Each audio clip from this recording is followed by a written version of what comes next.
Okay,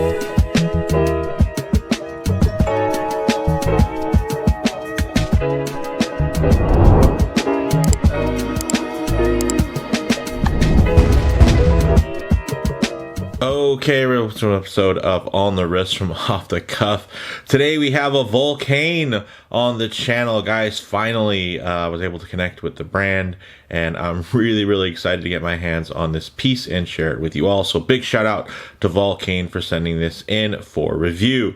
Now, in terms of the brand, the Vulcain was actually originally founded back in 1858. Yes, they are also a heritage revival brand, best known for their cricket alarm watches and popularity with U.S. presidents. But in terms of this particular watch, it's a dive watch. Some key characteristics in design when you're looking for a diver. Of course, you're going to want to see water resistance, typically with some type of screw-down crown. You want something that's tough, legible, with a dive time bezel, and a diver's extension is always nice if on bracelets. This is their Skindiver, the Nautique, in the bronze and black colorway, and it's essentially a bronze variation of their 60s Skindiver inspired Nautique recreation. These go for $2,190 direct, and they are not cheap, but I will tell you what, guys, just spoiler alert, there's nothing cheap about this watch. It feels fantastic, looks fantastic. I am thoroughly impressed with the level of attention to detail and build quality that has been presented here. So very cool, guys. 38 millimeters in diameter, so this one has a really nice footprint in terms of wearability that I am just really enjoying. And I think, of course, with that colorway, I'm not big in it. They do have some plated versions as well, but I don't know, there's something a little bit more pure about the bronze, and I have to say it's really won me over in person. So with all that said, let's go ahead and zoom the camera out, get this piece in hand, and take a closer look. Okay, guys, so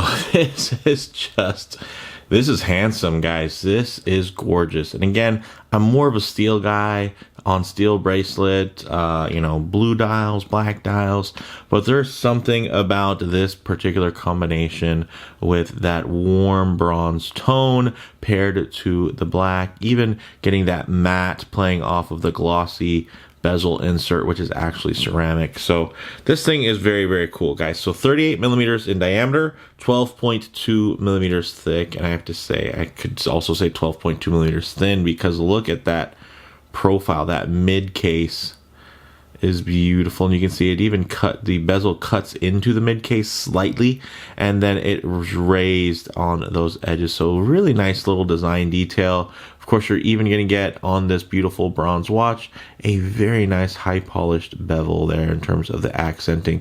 So, and also what you're going to notice is the bezel itself is going to be really fantastic. Look at that. So, oof. And then, of course, you have that beautiful double dome sapphire. It's a box sapphire. It looks just fantastic. Very simple, of course, in terms of that dial format. Nothing groundbreaking, but I will say it looks good.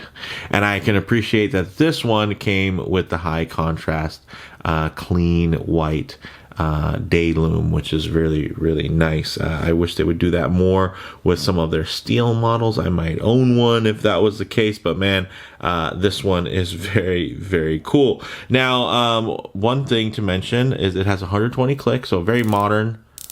The bezel action on here, guys, it is crisp, it is smooth.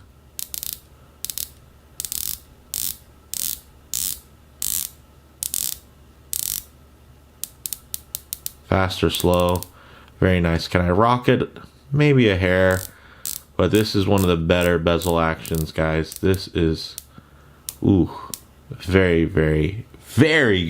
But it does have, of course, that glossy ceramic bezel insert, so I'm just going to give it a quick wipe here off camera just to make sure I save you guys from seeing my fingerprints on there.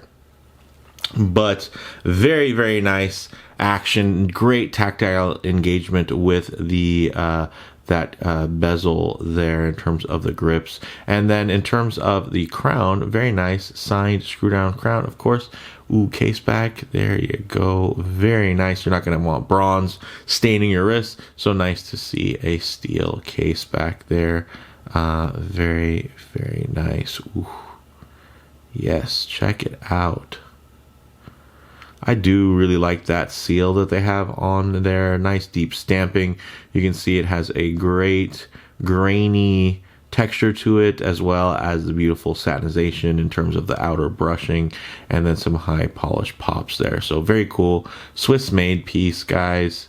And then you can see Swiss made, and then it has L's, which I'm thinking are going to represent Luminova instead of T for tritium. So really, really nice. Although the case back is hiding it, this actually has an ETA 2824 inside of it, which is nice. And you can see that there's no date, but it actually has no ghost position either. So it has been modified, which is great. That will have a 38-hour power reserve and beat at 4 hertz. So it's going to be 28,800 vibrations per hour in terms of that beat rate. So not the most modern, but definitely one that's tried and tested. And, you know, in terms of the value of them, you know, it'd be much cheaper to get an ETA clone. So cool that they went for the original. Now, in terms of this dial, very straightforward, guys. Matte black, printed dial, no date, brushed handset there, nicely loomed. You're not getting a loomed seconds hand. You're also not getting a loomed pip there in the bezel insert, which is a bit of a bummer, but I will say for this type of watch, I'd say it's okay. You could almost say it's appropriate. Is it preferred to have those little things that we all love within the space, and, you know, let's have it be ISO compliant? Sure, but in this case, I think with the throwback nature, and of course just the overall, I mean, this is just a watch that looks fantastic. It can be used as a tool, but it definitely has transcended far beyond that. I mean, because they could have made this a lot simpler, a lot more pedestrian, but they decided to go really, really all out and provide something that just feels immaculate on the wrist. So really handsome. The lume on here is Swiss Super Luminova. It does glow green, so I'm going to assume it's some level of C1 or X1, depending there, but it looks quite nice. I like that it is clean and crisp versus maybe some of their more tinted old radium style that you might find in some of their other watches. This also does have 20 atmospheres or 200 meters of water resistance, which is great. 20 millimeter lug, so fantastic. But I will say you're probably going to want to keep it on this beautiful vulcanized rubber tropic strap that even has quick release spring bars. Nicely done in terms of the milled tang buckle here, guys. Look at that. It has a nice little satinization to it. This is actually a matte blasted, so it looks great. And then you do actually have a nice satin logo there that has a vertical brushing on it. So very cool, very clean. And of course, it all matches. It all comes together. It feels very complete. And you do have 2 floating keepers, nicely ventilated there, so you can get it full 3D ventilation. And yeah, this is a looker, guys. But let's see how it actually looks on the wrist. Oh, yes. Look at that. Absolutely gorgeous, guys. And again, I'm not a guy who typically ventures too far outside of steel cases, but this one, the color combination, the way everything plays, really fantastic. Of course, if I get my wrist a bit too close to the lens here, you're going to get some perspective distortion, and it's going to make this really quite petite watch seem a bit oversized, or at least bigger than it looks. So what I like to do is keep my wrist nice and low, and then tighten up the frame here so you guys can get still a detailed look, but just add a bit of a truer aspect ratio. Check that out. Beautifully centered. And again, I think it works here because you do have a bit more pizzazz in the bronze, but it's not overpowering, and it's, you know, it's tailored, it's tidy. I like that. Man, look at the way it lays on the wrist. Look at those bevels. That is just, look at the satinization on the brushing there on the mid case. Really beautifully executed, guys. This is... Ooh, this one is something. And sometimes watches just come along, and again, they're not what you look for. Like, if I was, you know, writing a letter to a brand, hey, make a watch like this, it wouldn't be in bronze. It, you know, like, it just wouldn't be this. It wouldn't be on a tropics. I love tropic style straps, so maybe I would ask for that. But you know, in terms of there not being lume on the seconds hand, no lume on the pip. But for some reason, this thing just comes together in a way that is just undeniable. So I'm digging it. You see that beautiful 4mm taper. So 20mm at the lugs, tapering down to 16mm on that buckle end. And of course, beautifully signed buckle. So it just feels very complete. It doesn't feel like a mod. It doesn't feel like something, you know, that was just thrown together. It really feels quite purposeful. And I like that. So with that said, let's actually get it off the wrist, set up for some lume shots, low light transition, and closing thoughts. Okay, let's go ahead and hit the lights here. Yeah, hey, very clean. Gosh, no, there's no sweeping seconds hand telling you that your dive watch is still running. And no, there is no loomed 12 o'clock pip. So yeah, that's a bummer. But again, in reality, how people are taking these diving, how people are relying on them diving, it's a tough thing to argue. Would I have liked it to have those things? Of course. Is it a deal breaker in this case? I don't know. I feel like I'm kind of okay with it, because if I was lucky enough to take this thing diving, you know, or just doing any water sports, I don't think I would really be taking it. Right? I mean, recreational diving, I mean, the deepest you're going to get is like 40 meters. Most people are going to be scubaing and kind of snorkeling and that side of it, you know, 6, 7, you know, meters. So I think it'll be okay. But of course, at the price point, there's always that idea of trying to take every little thing and quantify it, right? Don't let analysis, like, comparison is the killer of joy, guys. Like, don't compare this to something else, because you're just gonna end up missing out on how cool this thing actually is. So, I mean, there's a couple of watches that are like that, that exist out there. And yeah, there's something about this. But I always do like to work in a bit of a low light transition, because you're always going to be out in the middle of a field enjoying direct sunlight. A lot of times you're going to find yourself coming in and out of buildings, walking underneath overhangs, or just hanging out underneath the shade of a tree. So it's nice to see what these colors, textures, and finishes run alike in less than optimal lighting, guys. And check that out. I like that the dial, even at, you know, the most kind of soak it in reflection point, look at that. You can get a little bit of that anthracite play, and you can actually get this with a gray dial option. So if you like the way this looks really lit up, you can have it actually stay quite stationary like that. But look at the way this plays, and all of a sudden, deep, dark black, inky almost, right? And that's a matte dial. So I like that it can play, especially against that glossy, deep black insert. But the gold, you know, coloring on the index on that insert, again, just tie in really, really beautifully. So yeah, oof. A bezel pip, I'd love that. A dip the seconds hand, to just have that light up, and, you know, again, back to those little kind of things, those moans, niggles, as Jody would say. You know, those are there. But by no means are any of those things deal breakers, and unfortunately, I know how it is, especially at watches within this price point. We tend to kind of talk ourselves out of things, but I have to say, after experiencing this one in the metal, it is a charmer. It is just, ooh, there's something, just the level of finish, the level of just care and attention to detail that's gone into this piece really, really, really do shine through. So, closing thoughts, guys, on the wrist, very handsome retro profile. It's compact without feeling undersized, which is a plus.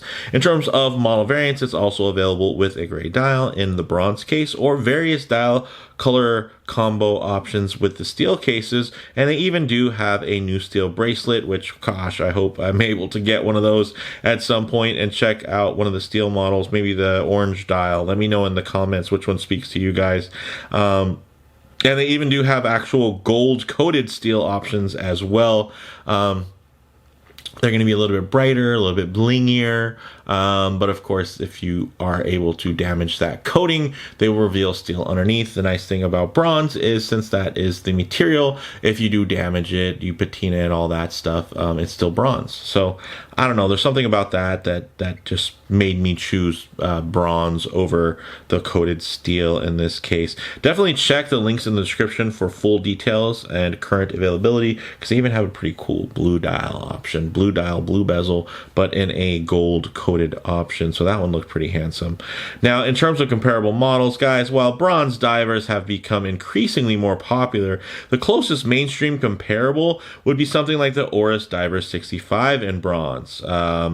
Yeah, it's also 38 millimeters, while a similarly performing SW200 Sellita movement, but it only has half the water resistance at 100 meters. This has a full 200 meters of water resistance, guys. So although, yes, it is, you know, definitely a big form factor type of watch, the nice thing is it's built to a high tolerance in terms of it having that real diver water resistance. Now, in terms of the, you know, a comparable being that Oris Divers 65 in bronze, it does also have a date window, and it also does have an odd 19 millimeter lug width, and it also lacks, you know, a ceramic bezel insert. So, I mean, you know, depending. It also retails for a good $700 plus more at $2,900. Again, this is retailing for at full price, no discounts or anything like that.